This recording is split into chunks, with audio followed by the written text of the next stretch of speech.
uzi ko bashobora kuganira nimugoroba ariko ni kweli nk'abasaza bakuru mbega n'urugero wa mwana twasasiraga amashami umwe navaniye imikote nivanye imikote nkarambika mu nzira ngo niwo muhungu wa Yosefu bati niwe burya narisasiraga mwene Yosefu ariko akaga kabona uriya mwana dukomera nyatese naho kumbe ntakundi gukomera nuko avuye mu ivuga butumwa hehe igararaya mu myaka 3 n'igice none baramwibagiwe ndashaka kumva iki kintu cyo kumwibagirwa kwibagirwa umuntu myaka 3 n'igice kugeza ubwo utamenya ko ari we mwasuzuguraga mu myaka 3 itatu n'igice mu gikuru reka twumve gatoya itatu n'igice umuntu wagiye mu sogonderi aho yize imyaka 3 nyine ku ishuri mu sogonderi niho hantu bizavuga ngo cyo kakirakarira abo mu rubyaro rw'uwo mugore basigaye ngo ariko bafite guhamya kwa Yesu bivuga ngo bazamuhamya batinyuke babyature aho yo tumva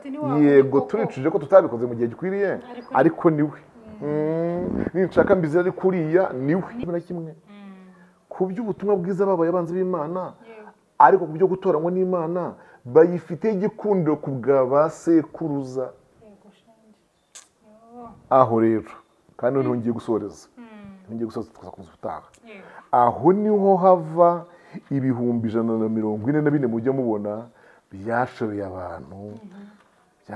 abantu barimo n'abene wacu ba Yehova bagira batabo kugeraho bagezeyo basigaye mwese mucungire kuri izo barimo kubaka ntaho mukigiye ntabwo naba naribeshye rimwe ngo nongere kwishya bwa kabiri haleluya niko bazavuga ubwo abaye we ndahindutse ngiye kumwizera rwose kiba kibi ngabo bazababazwa bacungurwa n'amaraso yabo reka hirya yaho nibura ngere ku munsi ku rubanza kuko icyo gihe nituza hazakurikira urubanza kansoze mbwira batwumva ko ntagura urubanza ari nka kundi muze mu nkiko habaho urega n'uregwa bashinjura urukiko hariya siko bimeze ahubwo abisiraheli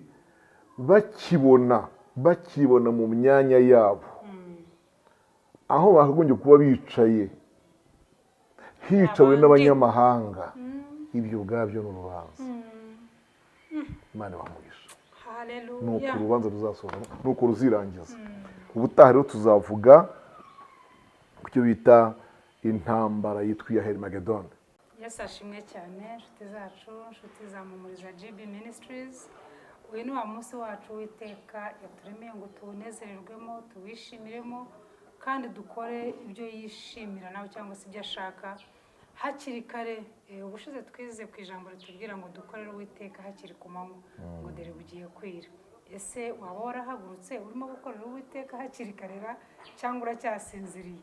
Reka nongere mbibutse ngo mubyuke dukorere Uwiteka hakiri kare butarira kuko numara kwira bizatugora. Uwiteka rero abahire kandi abagirire neza.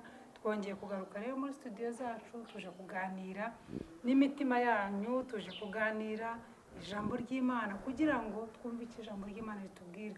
Ese ni twakora muri iki gihe cy'imeruka. Turi kumwe n'umutumirwa wacu Pastor Zigirinshuti. Ni ukuri turabizi ko mumukunda. Wari uzi ko ari byiza gukunda umuntu ukanabimubwira.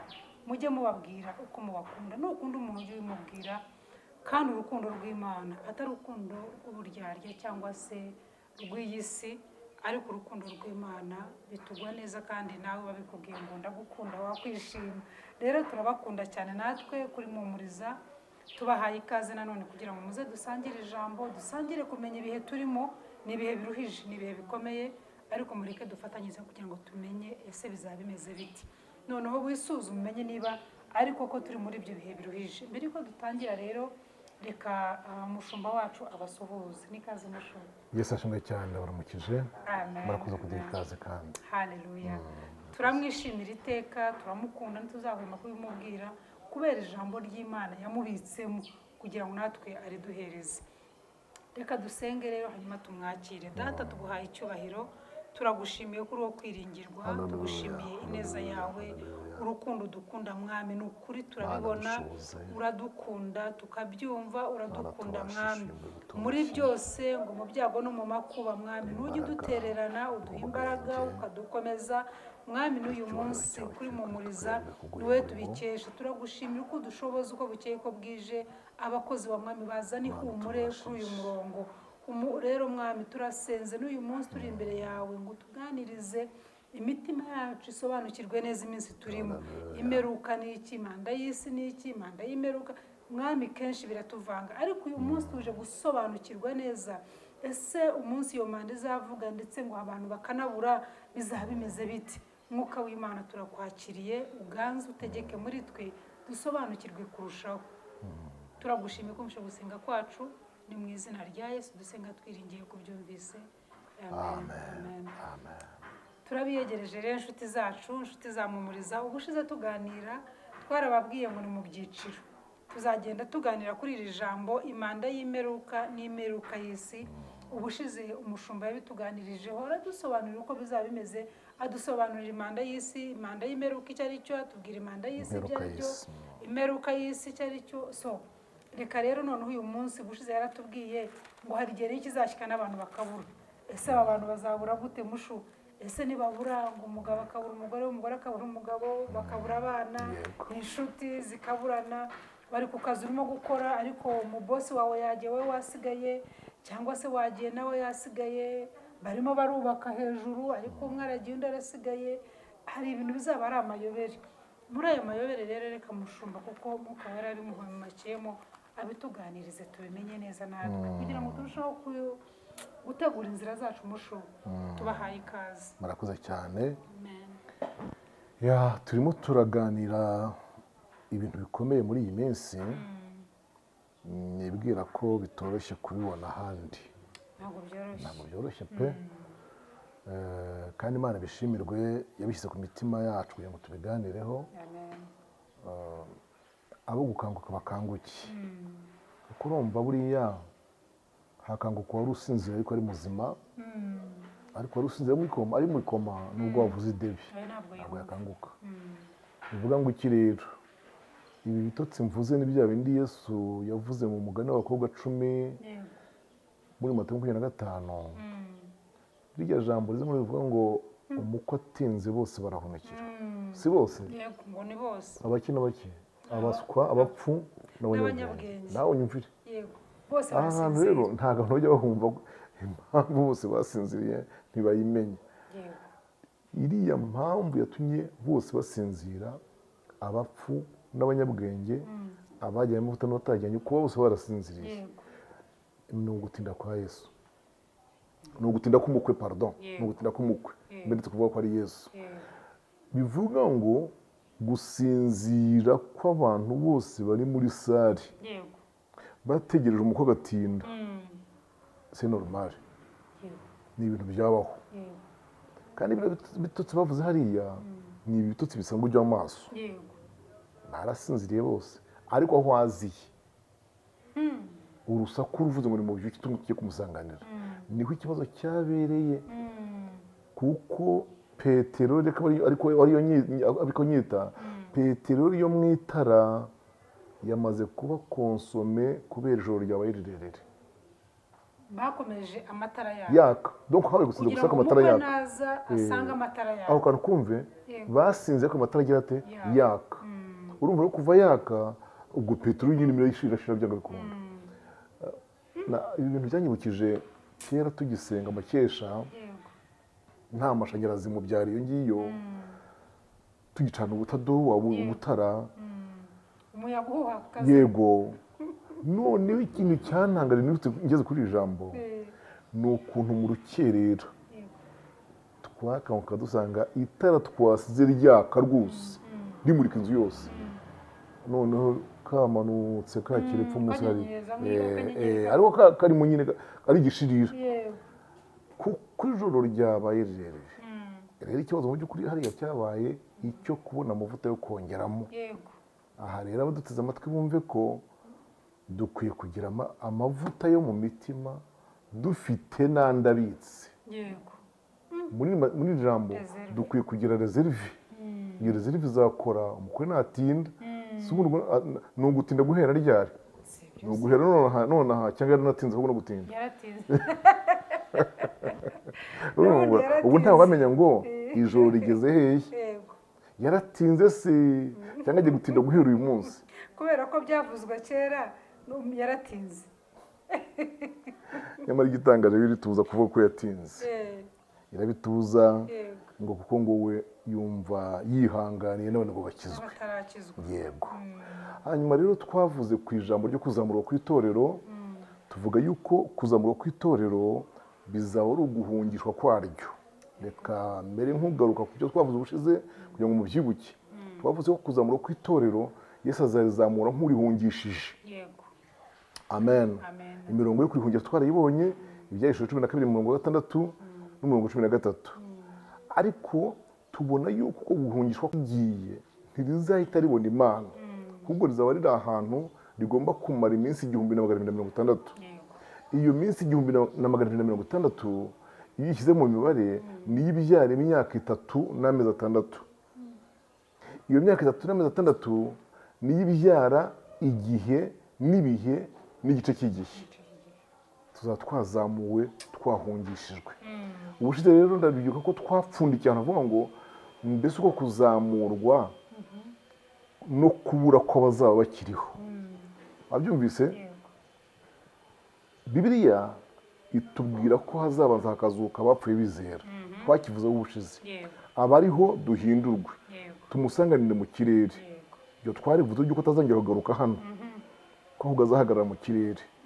Noneho tuvuga ko abantu bazazamurwa bari bakiriho, hazabaho kubura.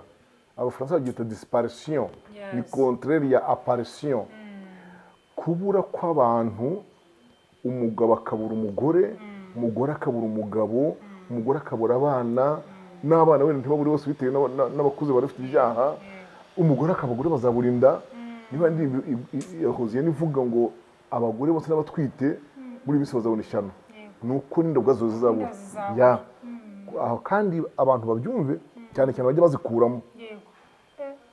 Abajya bazikuramo cyangwa bazikuyemo babyumve. Buri impamvu inda zizabura nuko inda yasamwe. Aba ari umuntu kandi Uwiteka yaremye. Kandi urakoze nshuti ya Kristo afiteho umugambi. Uyu muntu Uwiteka yaremeye umuteguro runaka. Irebere ko byanditse muri Yeremiya 4:5. Nakumenye ntarakurema, nakwejeje utaravuka, utarabusumundanye kungukira ko umuntu uzahanura amahanga. Imana kandi iriza umumaro uwo muntu azayimarira. Kumukura muri no kumwica nibibi. Niyo mpamvu mpora nsenga ngo Imana yo mu ijuru imbabarire irindi iki gihugu cyacu. Hatazagira itegeko ribyemerera abantu bise bye kuzasimwa ngo byemerwe, tutazaharakaza umutima w'Imana. Nuko Imana ikomeze turindira igihugu, imyanzuro yose ibabaza umutima w'Imana ntigafatwe. Noneho rero aba bantu bazabura guhera ku mwana uri mu nda, kuri mu mugongo, kubara basize mu rugo, ku bantu bose bazabura muri comptoir de vente, umucuruza bure, umukiriya bure, umupilota bure, abagenzi babure, umumotara bure cyangwa buri umugenzi. Bizaba ari akavuyo bashiki banjye bene data, bizaba ari akavuyo karenze cyane cyane karimo impanuka mu mihanda. Ni mu bikurire mu byumve. Reba Boeing itwaye abantu 370 n'abangahe. Yirebe n'imizigo. Umutara bure mazima yangaho reba train. Yirebe kwa kuri kose bireshya. Ngaho reba aya mabisi yacu. Yaje wabonye kubungiyemo nandi. Ibaza umushoferi nabura. Hazabaho ikintu bita impanuka ngo kirenze urugero. Noneho hazaba n'ibintu byatera impaka n'imvururu. Urugero wari uhagaze muri comptoir de vente mu iduka, hari ibintu wari umaze kugura, wishyuye miliyoni runaka, ari utegeka ngo bagupakirire arabuze. umukarani ngufu upakira arabuze, uwo bapakiriraga uwo wapakiraga nawe arabuze, kudakingura ngo dushyiremo imizigo, ngaho utekereza nawe. ari hehe yagiye. Noneho izo mpagarara zizabaho, ubwo natangiye, ubwo nagiye kandi izo mpagarara zizabaho nimuzumve namwe, nizo zizatera ibihugu byose, amaleta yose ku isi, kuko iki gikorwa, haleluya, iyo mvuga impanda y'imirwa ndafarwa kagira hano, iki kintu mureba kizabaho, iyi evenema izaba ku isi yose. Aha twumvikane, nta kibazo cy'amasaha yo muri Amerika. Uzi ko muri Amerika barakanguka mu kanya nk'isaa 8, ubu byigiye imbere gatoya. Australia naho n'andi masaha, ku Buhinde naho n'andi masaha, urabyumva? Donc hose tugiye dutandukanyije amasaha, ariko ayo masaha dutandukanyije yo gukanguka, y'ijoro, y'amanywa, ay'igitondo, dutandukanyije ama-seasons, ibihe by'itumba, umuhindo n'ibindi, ibyo byose ntibizabuza Yesu kuza. Bivuze ngo bazabasinziriye abandi barimo kubaka. Iyo evenema izabigere kuri buri gihugu according to time, n'igihugu cyayo n'igihe cyayo uko kiteye. Aha, ubwo rero urabona ko amaguverinoma yose ku isi agira ikintu nakwita nka communication. Iyo raporo rero imenyekane hose. U Rwanda nirutaka, sibyo? Rusange Afurika naho byabaye hose. Afurika nitaka, Amerika sange hose cyabaye. Ejo Uburayi busange cyabaye. Ibihugu muri Scandinave byose bitaki. Donc nta na hamwe icyo kintu kitazaba, niba njya kugenzura basange cyabaye ku isaha imwe, ku munota umwe. Wenda nuko bimwe hari nijoro, ahandi ari ku manywa, ariko basange cyabaye ku isaha imwe umunota umwe. Bagere ku ijambo rivuga ngo ariko se kuki nta n'imirambo turimo iboneka, twabuze abantu ariko nta n'umuntu turatoragura ku muhanda. Twareka tubura abantu, tukabona muri za ruhurura, tukabona mu biyaga, tukabona mu mfunze pfiriye ahantu, tukabona mu mashyamba. Kuki tutabona uyu munsi nta n'umwe tubona satelite ko zikora? Kuki tutabona imirambo? keretse wenda hahandi bakoze impanuka mushubu, wenda bisi yagiye ku bitiyo, izo mpanuka zo zizaboneka, izo mpanuka zo zizaboneka, ariko bashake abababura, hazagira abantu baburamo. Wumve ko abazabura n'abana b'Imana bajyanywe.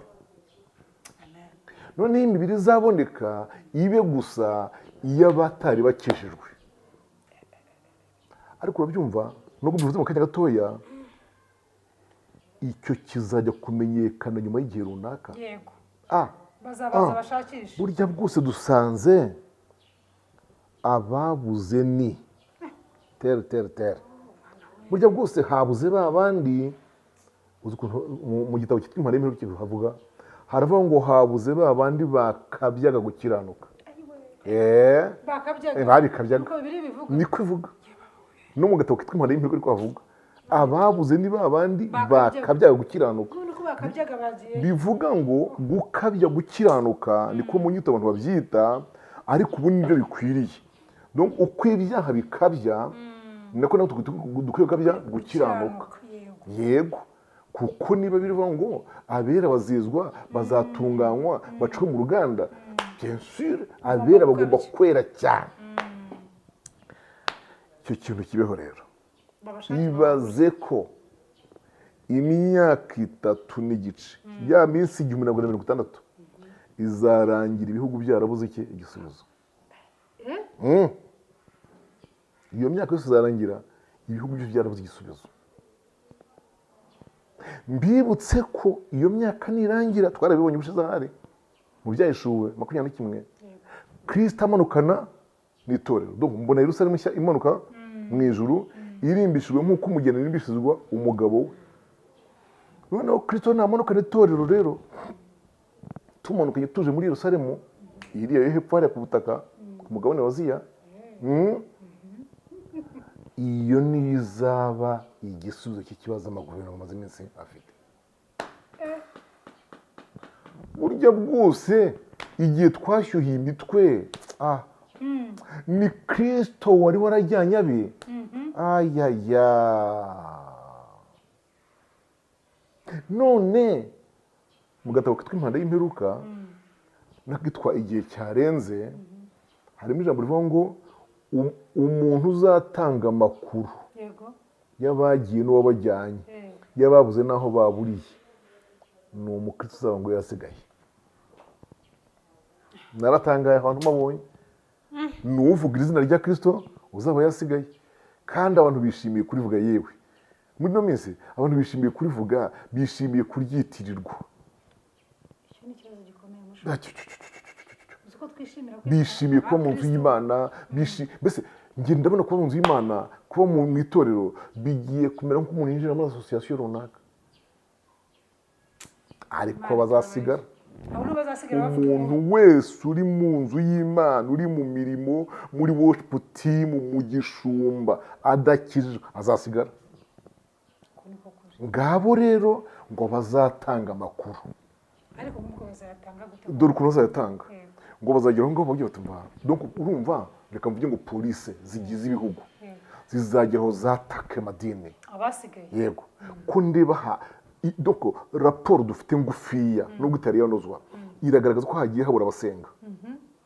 Bagiye. Yego, twibekenye ko insengero zaba zasigaye cyane naho za. Mushiki wanjye gorete, niyo mpamvu nagiye ngaruka ku ijambo ryitwa Église invisible et visible, itorero riboneka n'ibitaboneka. Ariyo mpamvu nubwo waba hariye uriya akaba hari n'injye akaba hariye, dukwiriye guharanira ko muri ryo ritaboneka, ridafite ikibanza inaha, ridafite izindi ndangaha. Cyo ko guteranaho hagomba kuboneka. Nicyo cya kibanza tugura, niyo yanyuka twubaka. Noneho urumva polisi z'ibihugu nk'abashinzwe kumenya ibintu uko byagenze, bageraho bigira iki? Ubuyobozi bw'amatorero, basangira umushumba nawe ari aho ngaho nawe yagiye. Ubwo azasigara yigisha ngwiki yigisha abandi se, yigisha abandi, yigisha abandi. Fata akavuyo k'abashiriye mu mamodoka, mu mato, mu ndege. Yego, fata ayo makimbirane yabayeho yuko bari mu iduka wishyura ukabura umuntu. Noneho bagere basange n'umusujya harimo amakimbirane atewe n'iki? Narabisomye, ibyo mvuga ni ibintu nasomye. Ngo atewe n'uko abakristo batomweje pasi ndetse bamukubise bamubwiye kucyo urakabyara kora hano, kucyo utatubwije ukuri. Turakubaza mushumba, urushyi turakubaza, urinze gusigara, reba ikuntu watubwirije, reba ihanjaga ibyacu twatuye, none twarasigaye. Kucyo utatubwije ukuri ko twagombaga kwihana, kucyo utatubwiye ko Yesu azatwara abakijwe neza. Ahubwo waraza ukatubwira amagambo gusa ya prosperite, umusaruro urambukiye, viza, muzana ibi, murabona ibi, dore ibihasha yawe, tangamo ibintu, uraheshwa ibi. Nibyo wahoragamo gusa, ntiwatubwira iby'uko Kristo azatwara abantu bihannye. Nigeri ntamba koko mbwira, polisi zahosha ibyo, yifite ikibazo cy'ababuze, none se hazari umupasi urimo gukubitwa, bareke igendere. Nibyo mvuga rero, bizageraho Yesu ubwo ari buzitangira igisubizo, ibintu bisobanukiye ko burya bwose abantu babuze ari abakristo yajyanye. Izina ry'Imana rishimwe, tumanukane nawe rero. Rero ndashaka kuvuga akantu nabasezeranyije ushize, kavuga ngo none se muri ya myaka 3 n'igice Kristo azatumarana mbere ko tumanukana, azaba arimo adukorana iki? Adukoresha iki? Ahantu ho twarabivuze ko ntitwazi, narabisobanuye. Donc isi ifite imibumbe, nanjye gusa hari imibumbe 9, 9 planète. Iyo mibumbe uko ari 9, twebwe dutuye ku mubumbe wa 3 ari wo witwa isi. Uyu mubumbe wa 3 muri geography niwo uberanye cyangwa uberewe no guturwamo, niwo favorable à habiter.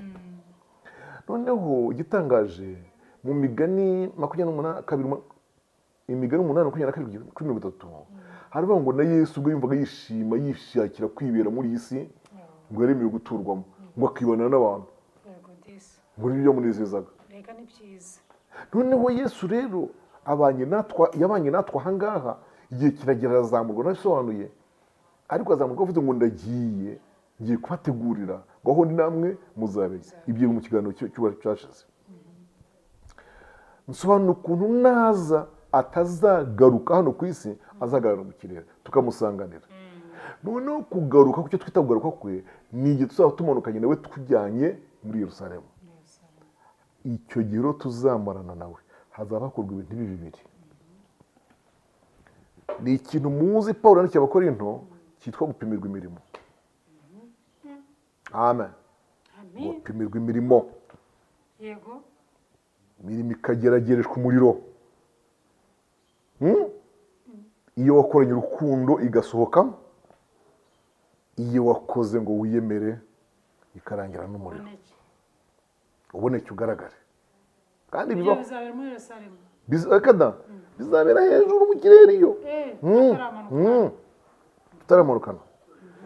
Apima imirimo yacu icishwe mu muriro, usange umuntu nyine wibwira ko yakoze ibintu byinshi cyane, avanyemo akantu kameze gatya, ngo sinzi ibipimo, ibyo ni ibitagaragara ntitwabimenya, ariko gusa ngo imirimo yacu irimo igite itunganywa. Gupimirwa iki? Imirimo. Cya kabiri ni uguhabwa ubwiza, cyo bita guhabwa kwera gukwiriye kuzabonana n'Imana. Murebe namwe nubwo tuzamuwe, ariko Kristo azamara igihe kingana gutyo arimo dutunganya ngo tugire ubwiza bukwiriye.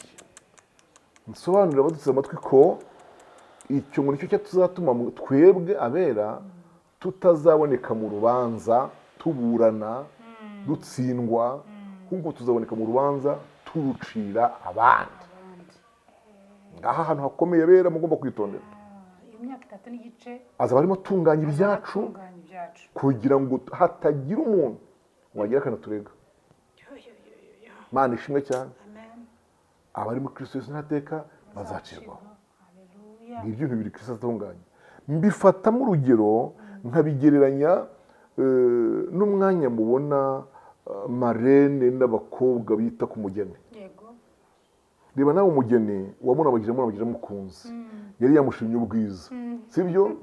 Bajya gufata irembo barakwa. Ireba nawe n'umuringe bagiye bateye igikumwe, ntiyamurahiriye. Ubu se bahandagaye bari mu biki ku buryo abakwe bahagarara ku irembo mukabatinza ngo uri wamutunganya. Iki se bamutunganya? Ibiki bamutunganya? Niba ari urukara nk'uru rwanjye, niba asa nanjye baramukubasa. Bijya bishoboka. Ntabwo byashoboka. Mu isaha imwe duhagazane ku irembo, ntabwo baba bamutunganyije ngo bahindure ibintu biraha. Rero icyo nshaka kuvuga aha ngaha, urya mwanya abageni umugena bamumaraho, kijya gihe bamufataho bamutunganya.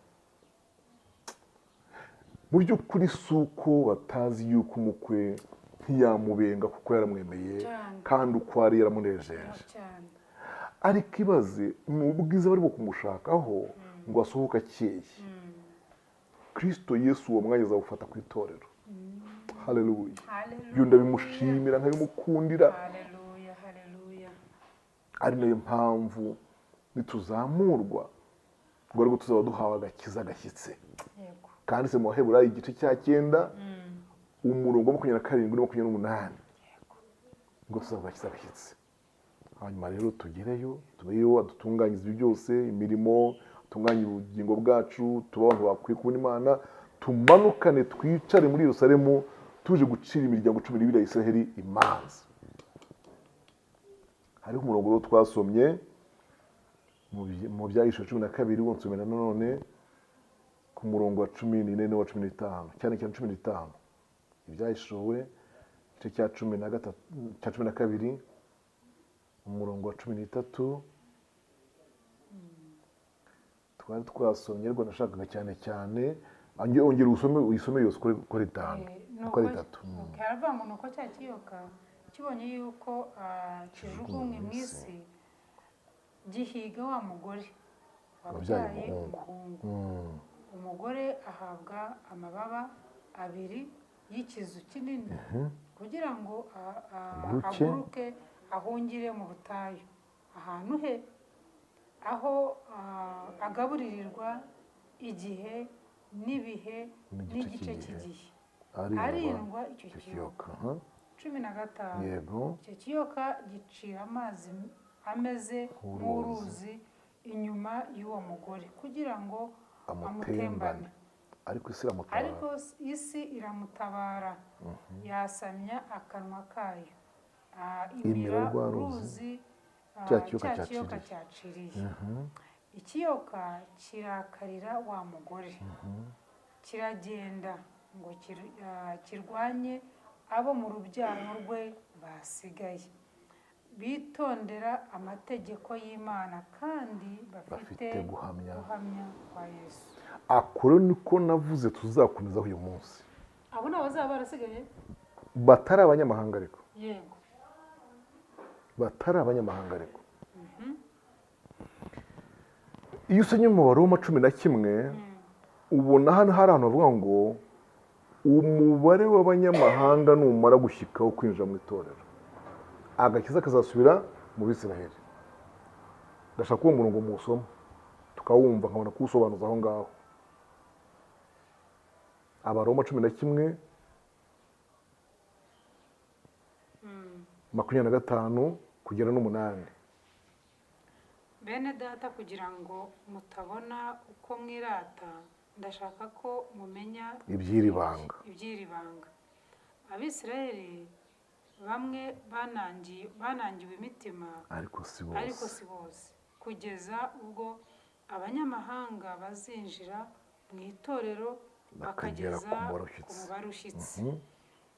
Nibwo abisirayeli bose bazakizwa nk'uko byanditswe ngo umukiza azava i Siyoni. azakura muri Yakobo kutubaha Imana. Iryo ni ryo sezerano basezeranije ubwo nzabakuraho ibyaha. Yego 28. Ku by'ubutumwa bwiza babaye abanzi b'Imana ku bwanyu ariko ku byo gutoranywa n'Imana bayifiteho igikundiro ku bw'abasekuruza. Nkomeze garukiraho ku byo gutoranywa n'Imana ku bw'ubutumwa bwiza. Ku by'ubutumwa bwiza irira ku by'ubutumwa bwiza ni ukuvuga ngo bitewe n'ubutumwa bwiza babaye abanzi b'Imana ku bwanyu mwebwe bande mwebwe abanyamahanga. Donc igihe bananirwa kwizera ibya Kristo bagasitara kuri rya buye icyo gihe bahise bahinduka abanzi b'Imana ku bwacu. Muri make Imana ibashyira hariya bifite no irabaca. Yego ibigizayo yemera abanyamahanga ari wowe nanjye itwemerera muri Kristo. Noneho icyo gihe tuzamurwa itorero rizamuwe. Amen. Ahantu mwumve neza wari waririmba indirimbo uretse gusoma mubwira akantu. Hari indirimbo ziririmba ngo kandi inkovu z'imbere azaza zikiriho. Iyo ndirimbo urayizi? Yesu naza buriya Yesu kuva yava inaha azutse. Haleluya. Inkovu ze zose aracyazifite. Kandi inaha mu isi hano iwacu bafite umutuvura inkovu ikarangira igasibangana. Iyamuzuye ntiyananiwe kumukiza izo nkovu ngo birangire, ariko ziriya nkovu ngo yazibikiye izo ku birenge, mu biganza, mu ruhanga n'iyo mu rubavu.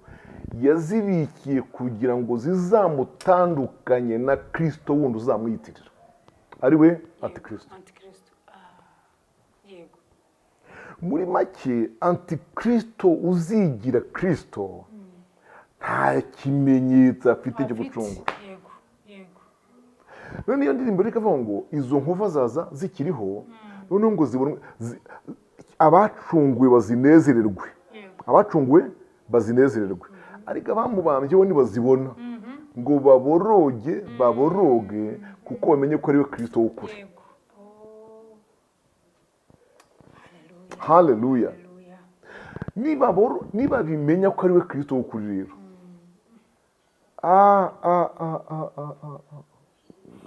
ngo bazagira icyo bita regret mu gifaransa, bazicuza, ngo bavuge ngo burya bwose wa wundi twanze kwizera niwe Kristo koko, kumbe yari we sha. Twacanzwe n'ahantu yavukiye, ducangwa na famiye avutsemo,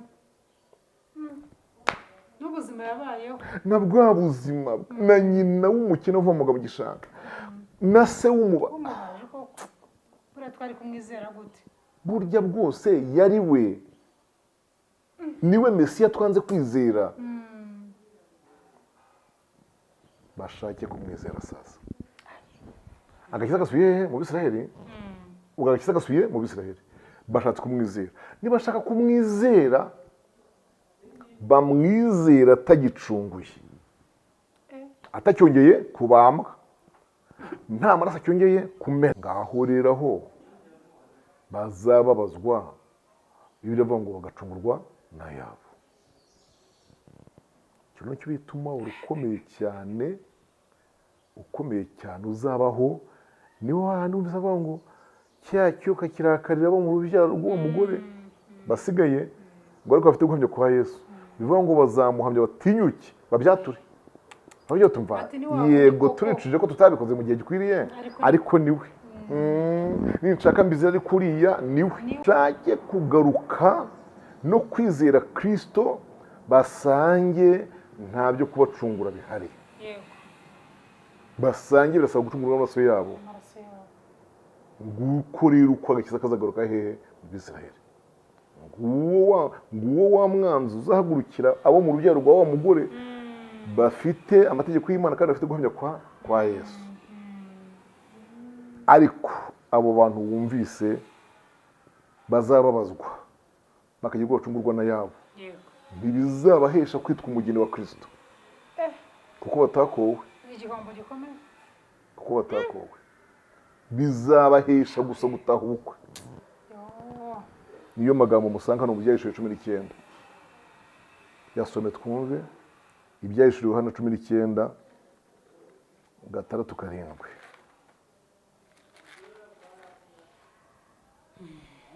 Haravuga ngo numva ijwi risa n'iry'abantu benshi, n'irisa n'iry'amazi menshi asuma, n'irisa n'iryo guhinda kw'inkuba gukomeye kwinshi, rivuga riti haleluya, kuko umwami Imana yacu ishobora byose iri ku ngoma. Tunezerwe twishime. Kwa 7, tunezerwe twishime tuyihimbaze, kuko ubukwe bw'umwana w'intama busohoye, umugeni we akaba yiteguye, kandi ahawe kwambara umwenda w'igitare mwiza urabagirana utanduye. Uwo mwenda w'igitare mwiza niwe mirimo yo gukiranuka yabera.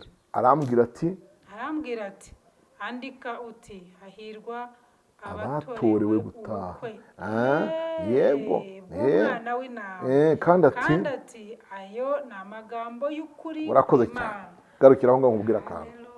Wabaho mushiki wanjye, wigeze ubundi ngo nsobanurire abantu bamaze igihe hose mu rungabangabo, wigeze ubonaho umugeni atumirwa ahabwa invitation?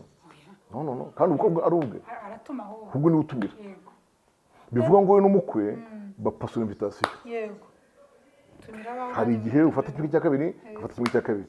Hari igihe ufata kimwe cya gatatu, ugafata bibiri cya gatatu, bitewe n'abantu ufite. Ariko mu by'ukuri umukwe n'umugeni, haleluya, niyo ya magambo ngo umukwe n'umugeni barahamagara ati ngwino, amen. nawe wumva uvuga uti ngwino. donc umukwe n'umugeni baratumira ntibatumirwa. aha rero iyo invitation mubonye aha ni bwa butumire. donc tukigenda hari abantu bazizera Kristo bamwizezwe nuko uburyo bwose yari we. noneho n'abamwizeye ahubwo hari n'abazamukanye. muri iki kugira ngo nanjye se ngende inkovu zibemeze ko ari we. ndashaka kuvuga akantu gakomeye.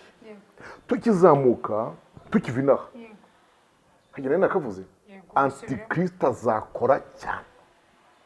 uzi impamvu niba kubona kavuze ni igihe dusoma avuga ngo itorero rijya kuzamurwa satani azabohwa akwiriye kuzamurwa abohorwe. hazacamo igihe gito cyane ngo abohorwe yaje gukora nyine. icyo gihe rero antikristo azakora cyane. ubu muri ino minsi Pawulo yandikira Abatesalonike yababwiye ko ari mu gukora mu buryo bw'amayoberane. niko handitse mu Rwanda rwa kabiri rw'Abatesalonike igice cya 2:5-11 arakora mu buryo ki bw'amayoberane, mu buryo bw'ibanga. noneho bikamenywa gusa n'abanyabwenge. niko Daniyeli yabwiwe, abanyabwenge nibo bazabimenya. uburyo akoramo bumenywa n'abanyabwenge n'abari mu bwenge bw'umwuka, si ubwenge bwa siyansi. donc abera barimo baramenya uko akora. byose iyo umuntu yamenye uko umwanzi akora amenya uko amwirinda. noneho rero kiriya gihe tumaze guhungishwa twari tutangira ko Yesu azaba aduhungishije ngo hatagira abo mu nture ze bayoba. urakibutse? azaba agira ngo hatagira n'umwe abura. noneho akusanya ibigusha byose n'ibyanduza n'inkozi z'ibibi abikure mu bwami bwe kugira ngo bitabangamira iki kuzamurwa. ariko nitumara kuhava ngo nyuma y'igihe gito yagira ate arekurwa. uwo antikristo uzakora noneho nyabyo niwe uzababaza abasigaye batakaye batumvise impanuka bazamurwe bo mu bari bakijijwe. azabihimuraho cyane. ariko ba bandi bo reba Abisirayeli bari bamaze igihe bategereje. donc hari igihe cyashize bizeye Mesiya. uriya uje ntibamwizera, uyu rero naza bazamwizera we. wabyumvise? niba mwizeraho gakeya Kristo nahisurwa mu itorero rye bamwizeye basange bamaze kwizera undi. Imana ifashe mu byumve mukagira Imana.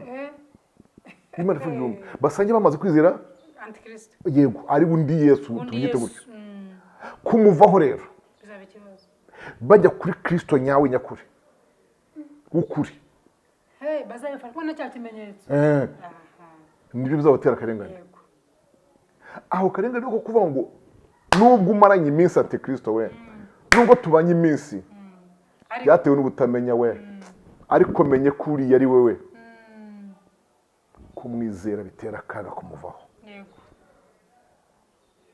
aba rero nibo mwumva bazaba bahawe ka invitation kuko ari abaki ari abamambazi n'abanyamuryango ba Kristo.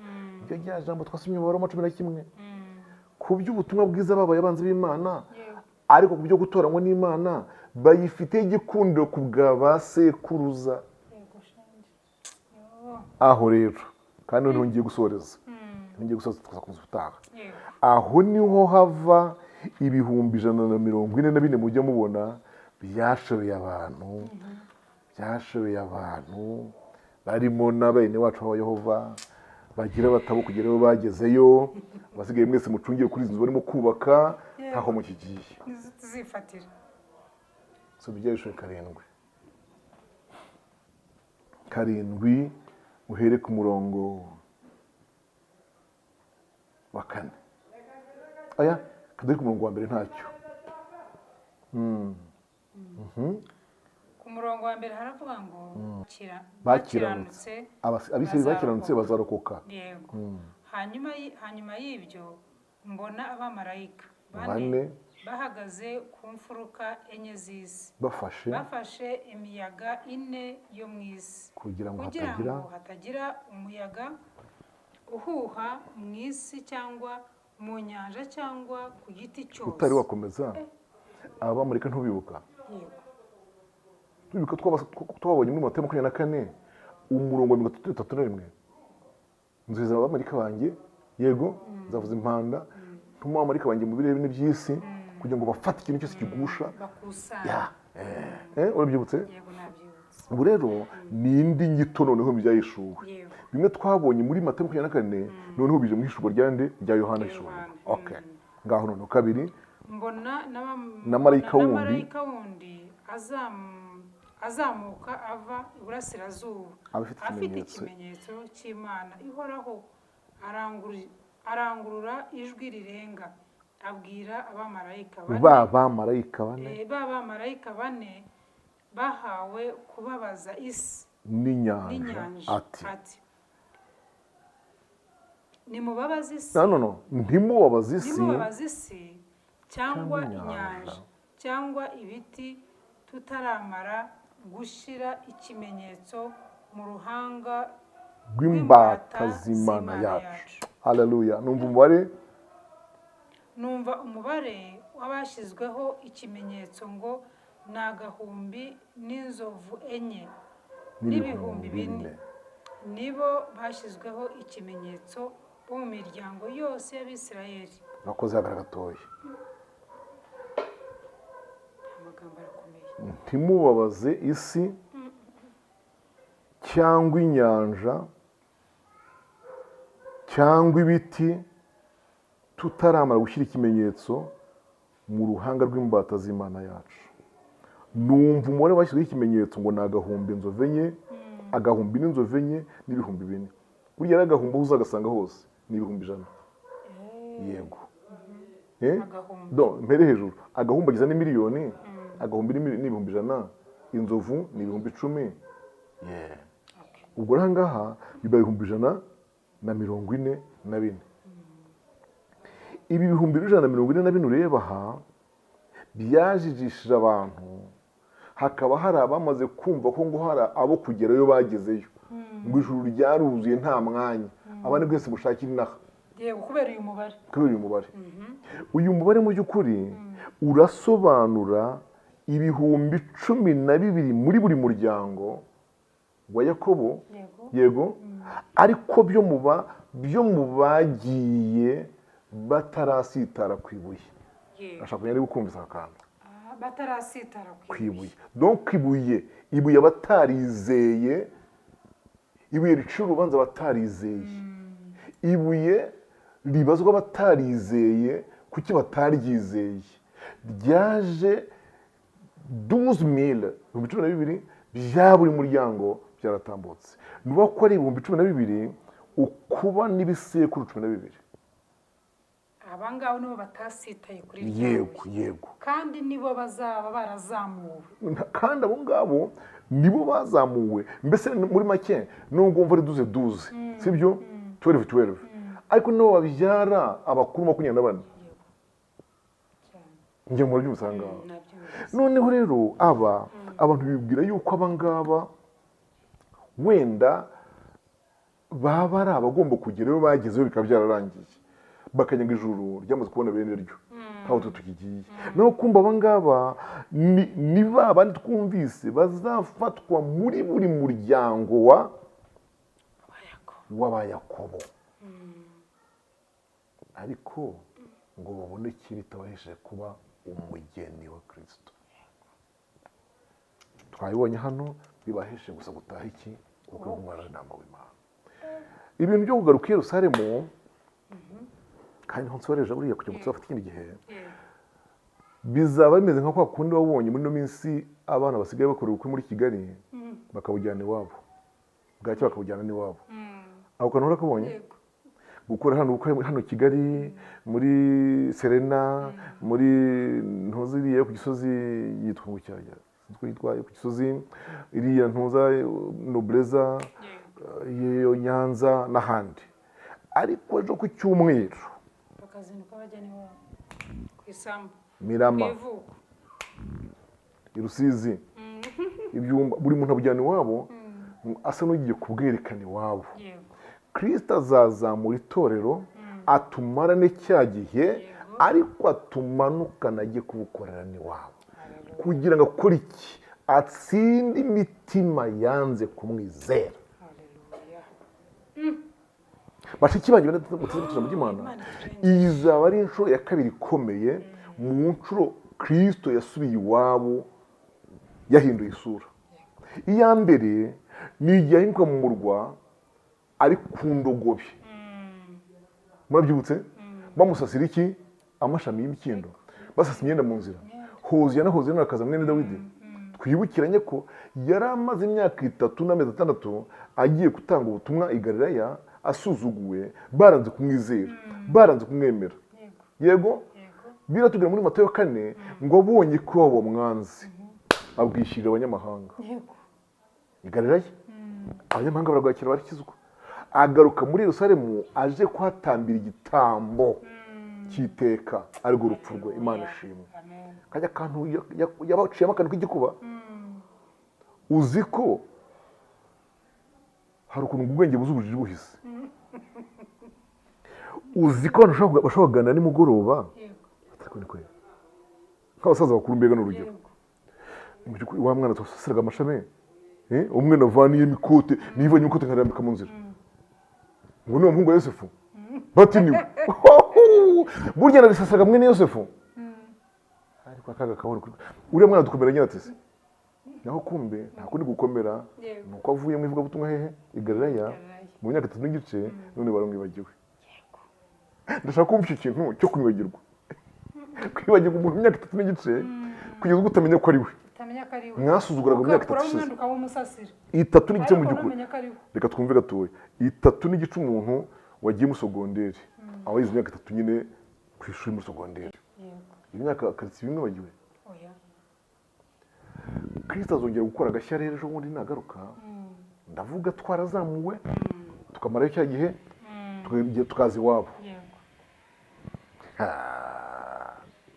Umva, bizaba ari ibintu bikomeye cyane, kuko ijambo ry'Imana noneho riravuga ngo kandi bazamumenya, ariko ngo nimumenya baboroge.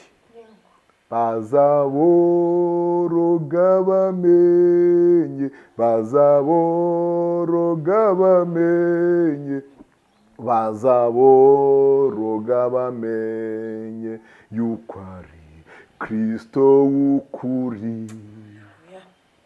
Bazaba bamaze iminsi bahanganye na wa wundi wigize we ari antikristo, ariko noneho bamenye ko ari we Kristo w'ukuri.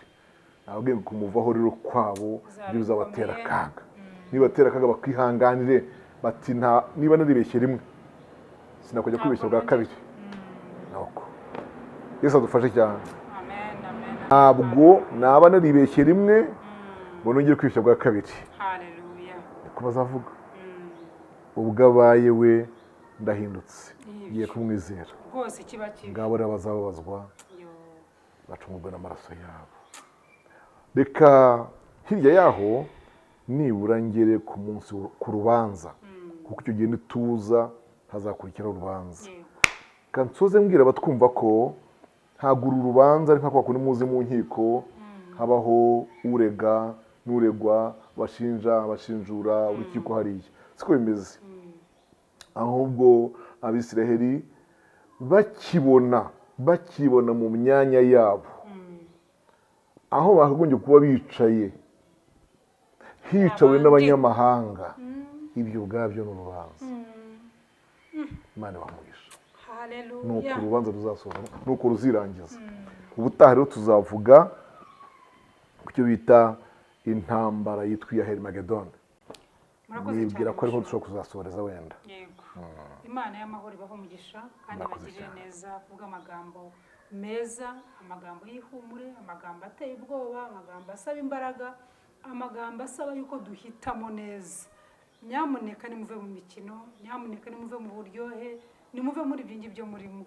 Ibitangaza ijambo ry'Imana tubona ko bizadukurikira, ntabwo tugomba kubikurikira ari twebwe. Ukuri inyuma y'abahanuzi, ukuri inyuma y'abakubwira ibyawe, twarabibwiwe ni muri bibiliya biranditse nta kindi dukeneye izera ijambo ry'Imana rirumva bizagusohoraho pe icyo wifuza cyose ariko shakisha kumenya imeruka yawe ni iyihe shakisha kumenya wowe uzaba urihe twumvise amagambo atandukanye aremereye bushu aya magambo yanyumva mbura n'imbaraga zongera kuvuga binsubiza hasi nkabitekerezaho cyane nkumva agahinda nkareba mbese nkahita mfotora uburyo bizaba bimeze nkumva ngize agahinda k'abazasigara nkavuga ngo Mana ndimo kwisabira ngo uzampe iherezo ryiza nzazamuke muri abo ariko na bene data n'abandi bamenye agakiza nabo ndabasabiye ngo twese tuzazamurwe agahinda wavuze kuntu abakristo bazasigara barwana n'umushumba uzaba yarasigaye nyamuneka umushumba witwa kuri umushumba witirirwa ubushumba wanabyakiriye ugasukwaho ayo mavuta ukaba ugenda ubeshya abantu babwira ibitangaza wirirwa mu butayu ubasezeranya ibitangaza bitari bushoboke nyamuneka hindukira wigisha abakristo yuko hari n'iherezo yego nibakira ibyo bitangaza nibakira ibyo bintu rwose babwira ntabwo tubyanza aya mazu turabikeneye kubibamo ariko nimwigisha abantu kutabishyiraho umutima kuko ijambo ritubwira ko bizadukurikira rero birababaje kuba tuzafata aya mazu tukabona n'amaviza ariko tukabura muri wa muzuko tukabura muri kwa kuzamurwa nyamuneka bazasigara hazaba hari akababaro gateye ubwoba birababaje ubitekerejeho wumva udafite n'ikindi kindi wakongera ariko turabashimiye tuzakomerezaho ubutaha ariko hariho akantu uvuze numva twagira icyo tuvugaho yego nari muzi ko ibitangaza byose bidakorwa n'Imana yego